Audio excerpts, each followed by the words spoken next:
Keegan, adventurer, motivational speaker, world changer. You're about to join Keegan on his incredible cycling expedition from Cairo to Cape Town. Relive with him every moment, encounter and emotion of this amazing journey. This series is available in both audio and video. Keegan, day 8, your rest day. How did that feel for you? To finally wake up one morning and not have to ride? So I woke up in the hotel and the first thing I felt was the infection. So I knew I didn't have to ride, but I knew that I'm going to have to sort this thing out. So the first thing I did was got on the phone before breakfast or coffee or anything. Phoned Ahmed, who's the dentist, and tried to get a prescription for some more antibiotics and some creams and things like that at a local place. So he organized that. I got up, I went downstairs, had an amazing breakfast and some coffee, and took my laundry in to get washed in my big bags, and then realized that I only had a pair of shorts and a t-shirt to wear the whole day, and it was freezing outside. It was one of the coldest days they've had in Aswan, in history. So there I am in t-shirts and shorts, and I need to go draw money to exchange for Sudanese pounds. I've got to buy a bus ticket to get to the ferry, where the ferry starts. There's a lot to do. So although it was a rest day, it was quite stressful. So I go down, and first thing I do is I go to the chemist, walking in my t-shirt and shorts and slops, go get some medication, back to the hotel, ask them when the laundry is going to be ready, drop off my medication in the room, head back down, go draw money.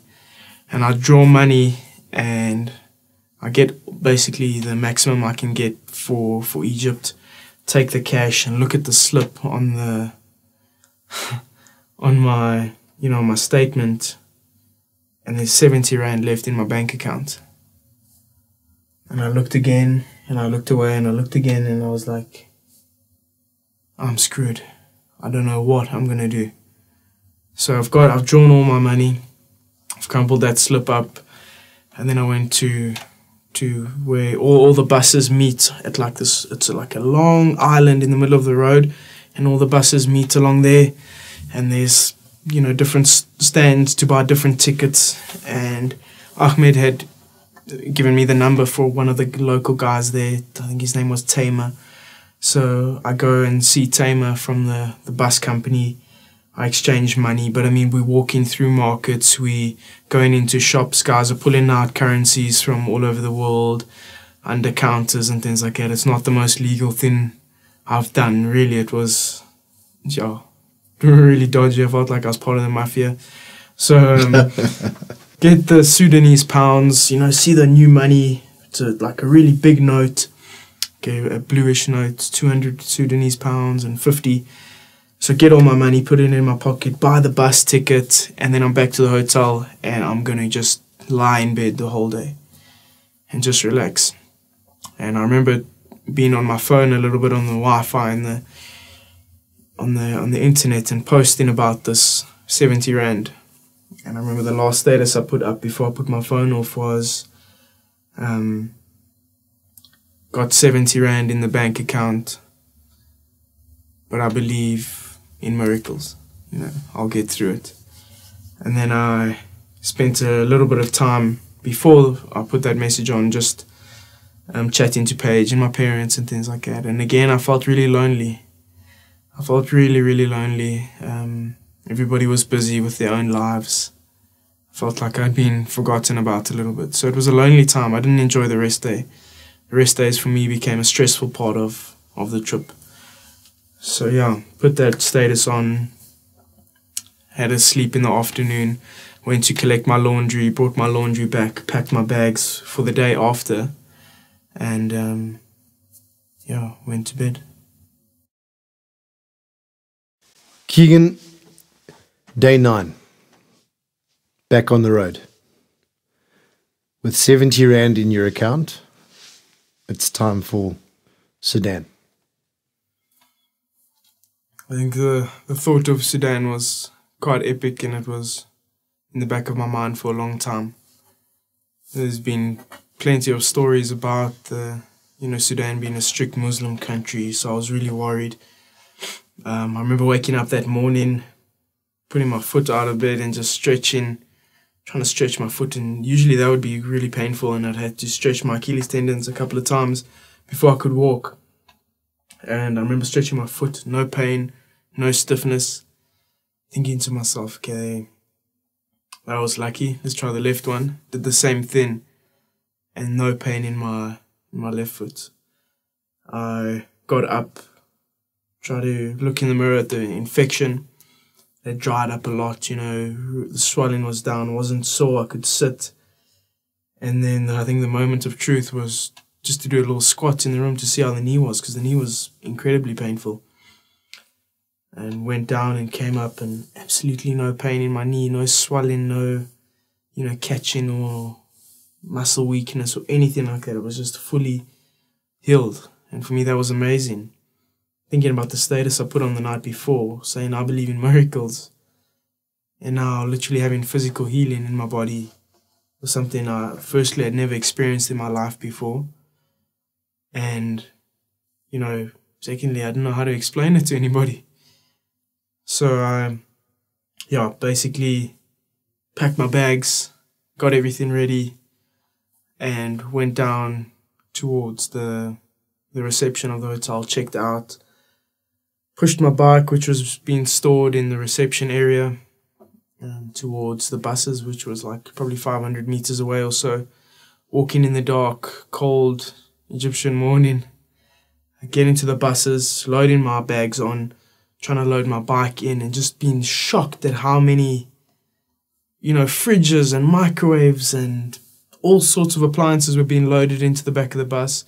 Then came all the grains and the feathers and all sorts of things. Meat even just being loaded at the back of the bus, pillowcases. It was madness. And then obviously livestock as well. So put in live animals in the buses as well.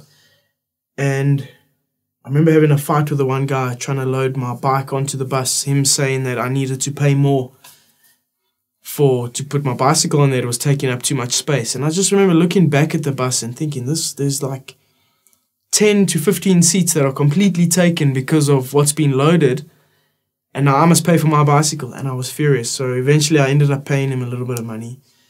And the 70 Rand was also, on my mind. So I was very worried.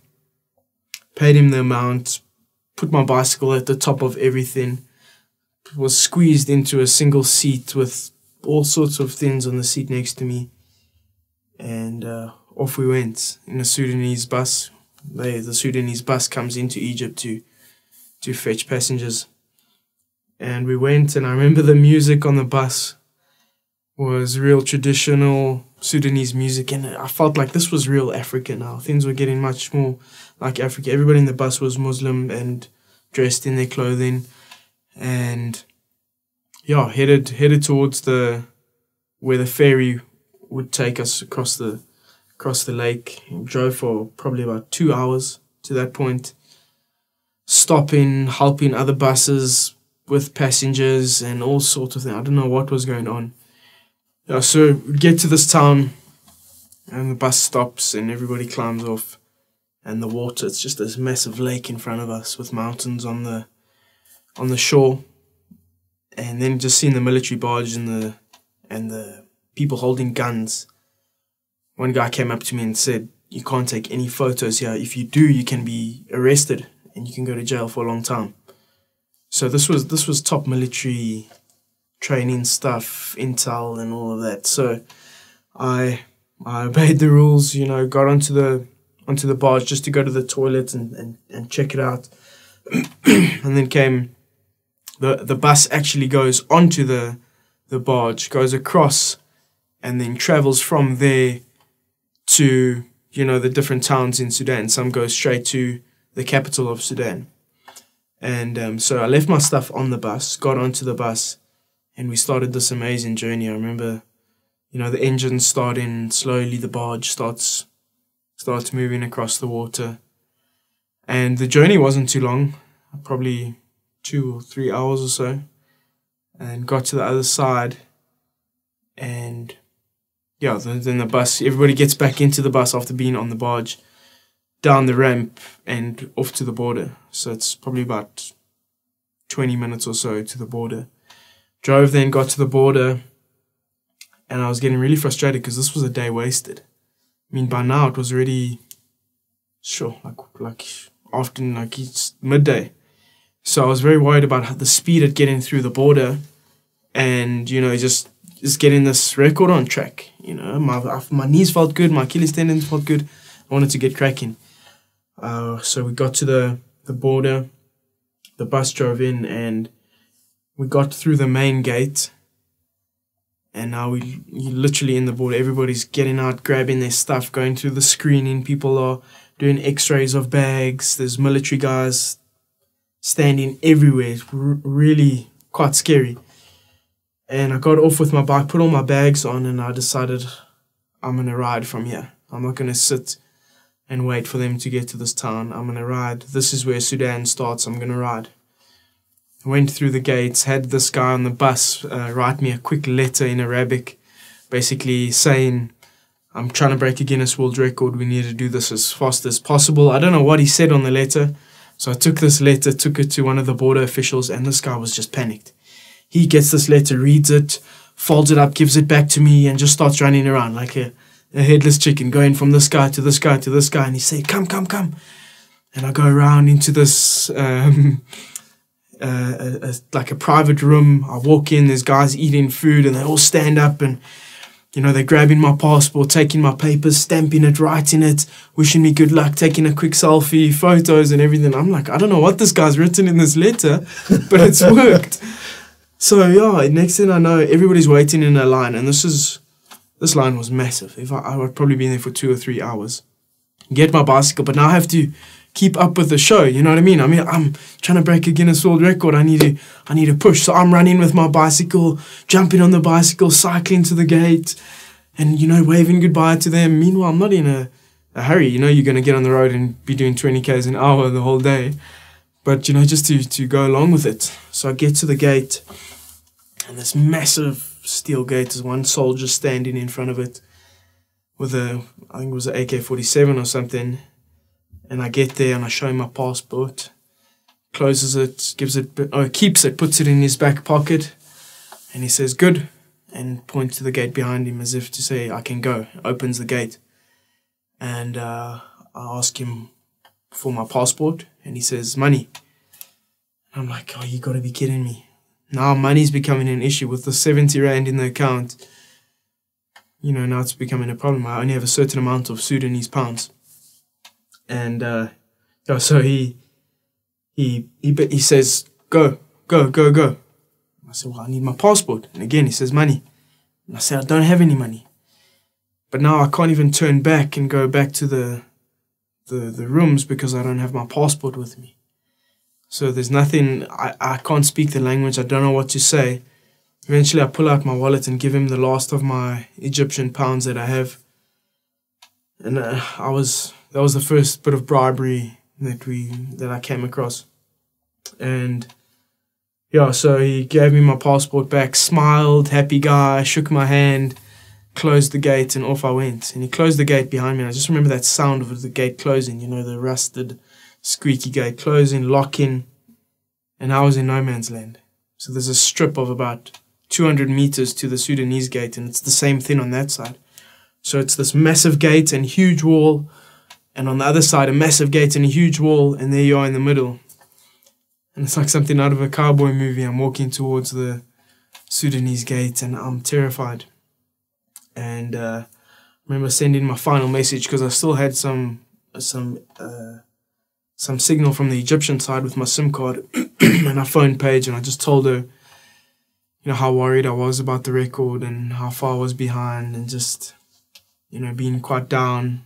Like I felt like I'd let a lot of people down. And yeah, I got to this gate, turned my phone off, And I'm like knocking on this massive gate, nobody giving me any attention. Keegan, if we can backtrack there and put this in perspective, how far behind world record time were you? How many Ks, how much time? I would say a good 3 days behind the pace, and 3 days might not sound like a lot, but it's probably 450 to 500, maybe even 600 kilometers behind. If you're doing 200 Ks a day, 600 Ks behind. So it's stressful. You think there's no way back from something like that. So I'm at this gate and thinking about that. That's on my mind. And I'm waiting. A guy comes out with his gun as well. Really friendly looking guy, but his attitude changes when he sees me. Asks for my passport, takes my passport into this room. I'm stuck there. And all of a sudden I see a guy walking towards me, walks right up to me, points at me, and he says, "Keegan." And I'm just thinking to myself, who have I contacted in Sudan, or what's going on here? That a guy at the border walks up to me and says my name. So I'm like, "Yes, Keegan, how did you know?" And then he looks at me and he says, there's just like this stare, as if to say, "Okay, you figure it out. How do you think?" So he mentions his name, Masson, and I'm just going through these names in my head and realize that the guy I contacted to get me an invitation into Khartoum in Sudan to get a visa is this guy's brother. And he mentioned him, but I didn't know he worked at the border. So he just starts, he introduces himself, Keegan Masson, and we just, such a friendly guy, an amazing guy. I can't explain to you the energy and the passion for his job that this guy had. He walked into the officials. So he's a tour guide. He doesn't really work at the border, but he had such a good relationship with the authority there that he could get anybody through that gate. So he went, fetched my passport, brought me through, took me into the building where the passports got stamped. Jumped another line again. None of my bags were checked. He stamped me in and took me out on the other side. We dodged all the guys that were trying to exchange money. And Masson said to me, cycle into the town. It's about 30 Ks away. Wait for me there.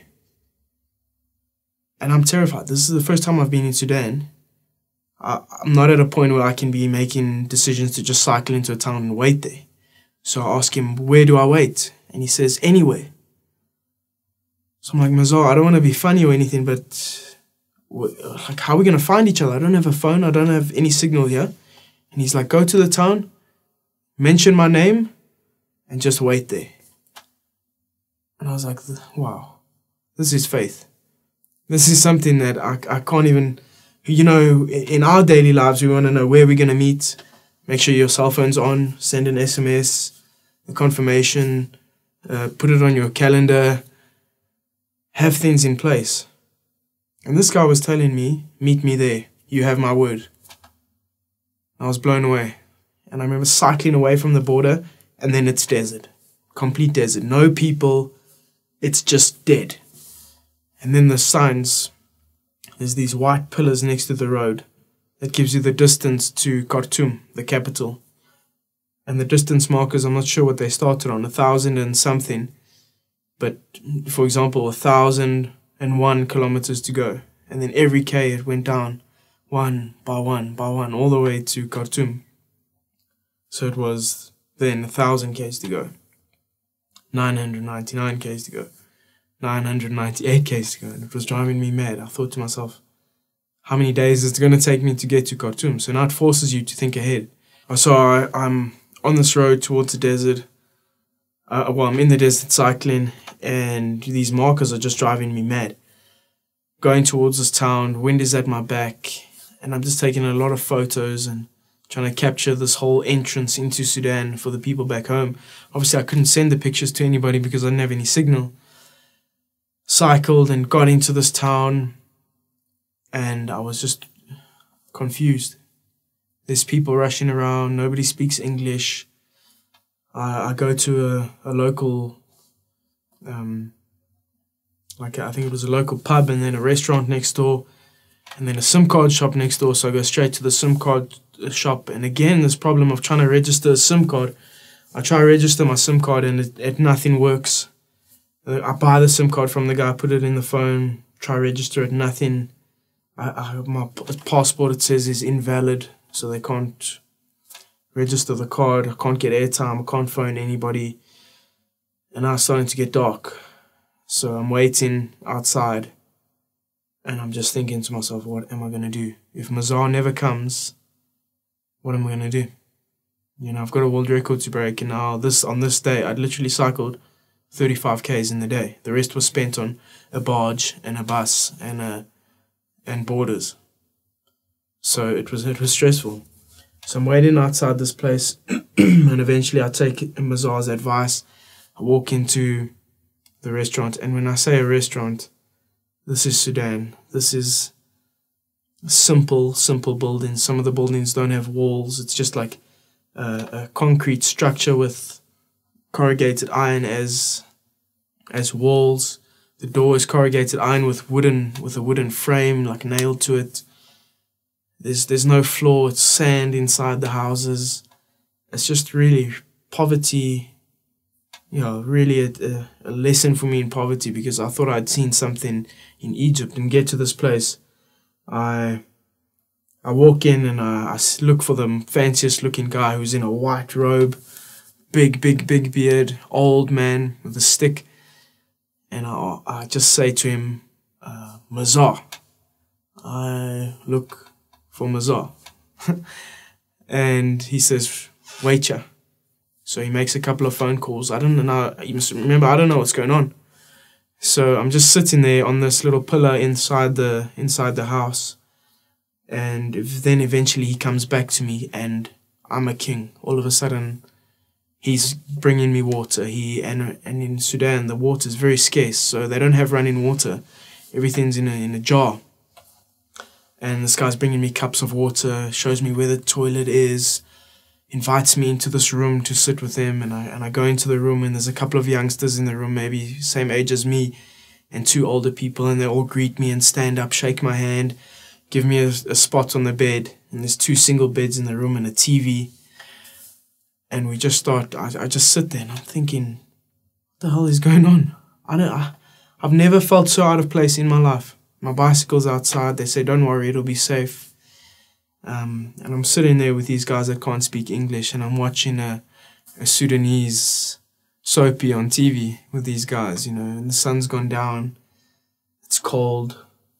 And I don't know what I'm going to do tomorrow. I don't know like what the day is going to hold.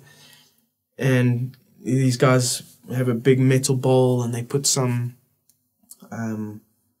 coals in there and light a fire. And they're not talking to me because nobody understands each other. But every time they move out of the room, they tap me on the shoulder or smile at me or bring me something. Or it was amazing. I've never felt such hospitality. And that was the first day I met them. They loved me. They loved me. And if you watch the news, this whole war of Christians and Muslims, it's like, it's draining because it's not the truth. You know, I looked at these people, and they probably loved me more than some people in this town that know me well or ever. And yeah, sure. Just got a lesson on that. And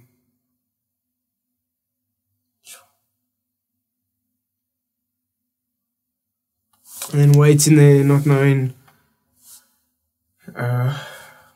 like where to go, pushing my bike outside. And the guys call me outside and say they're going to take me to Mazar's, where he works. And this guy, he basically says, follow me. His car doesn't start. He asks me to push his car. So here I am, my bicycle's leaned on against the tree. I'm pushing his car for him to start his car in the desert, on the sand, in amongst the houses and that. And eventually I follow him to this bus stop where Mazar works. And I'm sitting outside there. It's cold, dark, I don't know what's going on. All of a sudden a truck pulls in, and Mazar jumps off the back, and runs to me, and as if nothing was wrong. As if, didn't you trust me? I'm here. I told you it's going to work out.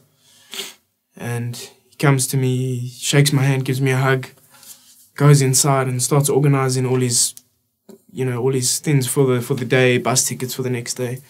I mean, it's 9 o'clock at night already, 9:30. And he comes outside and he's showing me the oil on his pants because he got left behind. He had to work a bit later, and so he caught a lift with one of the trucks. And he's showing me, and he's just laughing. And he's just brought this whole new energy and attitude to my day, where I was feeling so sorry for myself. He's just raised my spirits, And he's chatting to me and he's asking me what's the plan for tomorrow. He doesn't have a phone on him. We're gonna go home now and then see what happens. This whole idea of let's see what happens.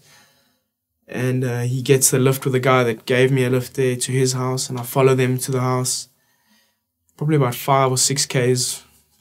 10 at night now, like 10, 10:15, cycling and pull into his house, and it's just sand, a wall, and a shell of a house. And this is considered one of the more wealthy guys in the town. So it's just this wall, it's open, nothing's closed, there's no glass windows or things like that. It's just a building. There's mattresses on the floor, there's a little kitchen, and in the kitchen there's just one big sink, no running water, a couple of spices and teas and coffees, but a really tiny place, plastic cups and the plates. And he showed me where I was sleeping. In this little room there's a door that could lock, and the windows are like wooden, and it's a real old mattress on the floor. So I pulled out my sleeping bag, my bicycle's outside, and I remember getting on then I remember Mazar running to me when I just gone to bed, and he knocks on the door so politely. I mean, he has a guy that's energetic and in everybody's face and loud and confident, but like softly knocks on my door and he says, Keegan, are you still awake? Like so respectfully. And he's like, your mom is on the phone. I'm like, what? I haven't had contact for people for ages. What? Like, how? So I come outside and he's smiling. He's just so excited. He's obviously spoken to my mom, and he hands me the phone, and I speak to my mom, and I'm just crying, I'm like, Mom, it's so good to hear your voice. And they told me Paige had organized Mazar to be at the border and for a guy to come and escort me in Sudan from the day after and try to get this record back on track so that I didn't have to carry all my bags, put them in a vehicle and try to catch up some of the days. I was like blown away how people were just working behind the scenes, sorting things out for me. And Mazar told me the driver was leaving Khartoum at 10 that night, so he had already left, was driving through, would probably arrive at like 3 or 4 in the morning, and 4:30 in the morning we were on the road. So this driver had come out all the way, didn't get paid much. Obviously he had a boss in Khartoum, arrives, sleeps a little bit in the car, and now it's time for him to get going. So that gave me a bit of confidence, knowing I could plan ahead again, knowing what's coming the day before. Whereas Mazar and those guys, it didn't matter what happened the next day. Just like whatever happens, happens. And I think that day just taught me to relax. Plan as much as you can, but have faith that things are going to work out if you're in the right place.